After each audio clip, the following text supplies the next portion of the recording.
During the summer of 2003, events in the northeastern United States involving a strange human-like creature sparked brief local media interest before an apparent blackout was enacted.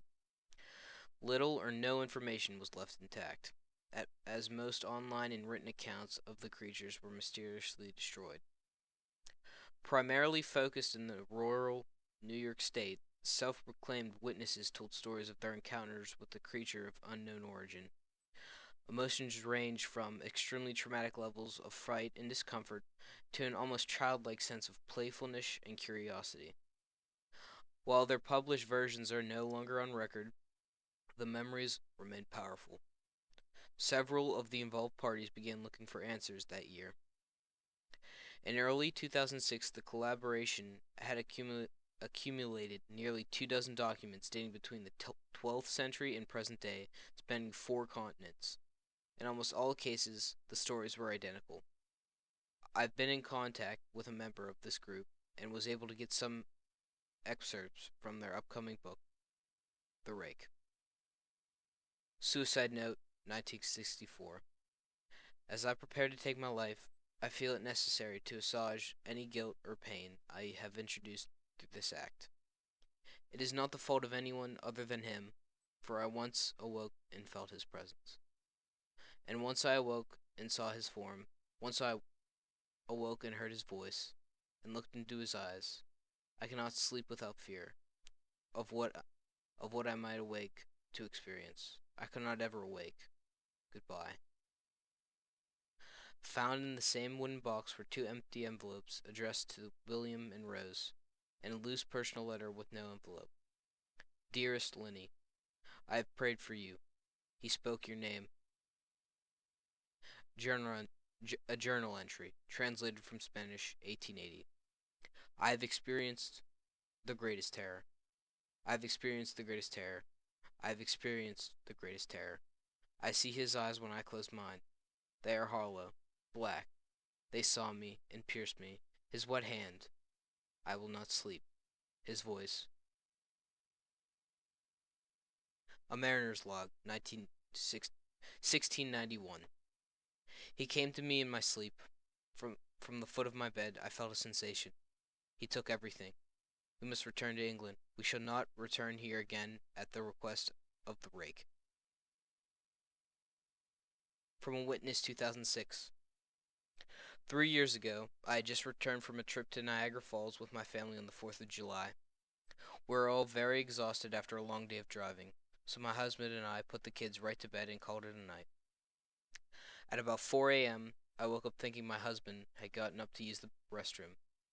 I used the moment to steal back the sheets, only to wake him in the process. I apologized to him and told him I thought he got out of bed. He turned to face me, he gasped, and pulled his feet up from the end of the bed so quickly his knee knocked me out of the bed. Then he grabbed me and said nothing.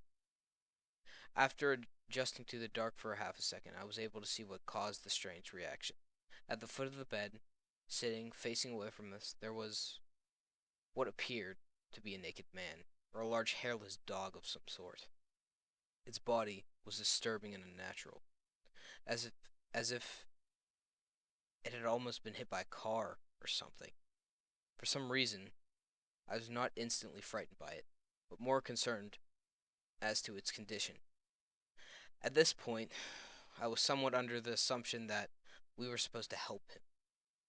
My husband was peering over his arm and knee, tucked into a fetal position, occasionally glancing at me, returning to the creature. In a flurry of motion, the creature scrambled around to the side of the bed and then crawled quickly in a flailing sort of motion right along the bed until it was less than a foot from my husband's face. The creature was completely silent for about 30 seconds, just looking at my husband. The creature then placed its hand on his knee and ran into the hallway, leading into the kids' room. I screamed, ran for the light switch, planning to stop him before he hurt my children. When I got to the hallway, the light in the bedroom was enough to see it crouched, hunched over about 20 feet away. He turned around and saw it look directly at me, covered in blood. I flipped the switch on the wall and saw my daughter Clara. The creature ran down the stairs while my husband and I rushed to help our daughter.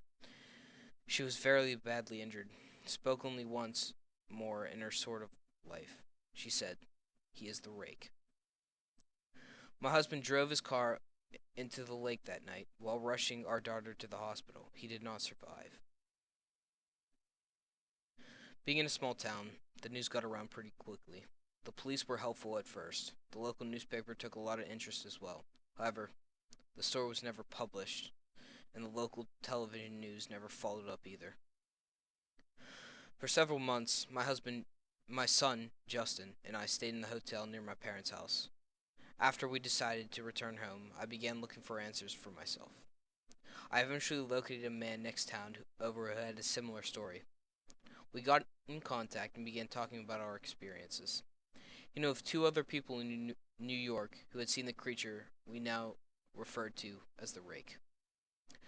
It took the four of us about two solid years of hunting the internet and writing letters to come up with a small collection of what we believe are the accounts of the rake. None of them gave any details, history, or follow up. One journal entry involving the creature in its first 3 pages and never mentioned it again. A ship's log explained nothing of the encounter, saying only that they were told to leave by the rake. That that was the last entry in the log. There were, however, many instances where the creature's visit was one of a series of visits with the same person. Multiple people also mentioned being spoken to, my daughter included. This led us to wonder if the rake had visited any of us before our last encounter. I set up a digital recorder near my bed and left it running all night, every night for 2 weeks. I would tediously scan through the sounds of me rolling around in my bed when I woke up. By the end of the second week, I was quite used to the occasional sound of sleep blurring, recording at 8 times the normal speed. On the first day of the third week, I thought I heard something different. What I found was a shrill voice. It was the rake. I can't listen to it long enough to even begin to transcribe it. I haven't let anyone listen to it yet. All I know is that I've heard it before, and I now believe that it spoke when I was sitting in front of my husband. I don't remember hearing anything at the time, but for some reason, the voice in the recorder immediately brings me back to that moment. The thoughts that must have gone through my daughter's head make me very upset. I have not seen the rake since he ruined my life, but I know he has been in my room while I slept. I know and fear that one night I'll wake up to see him staring at me.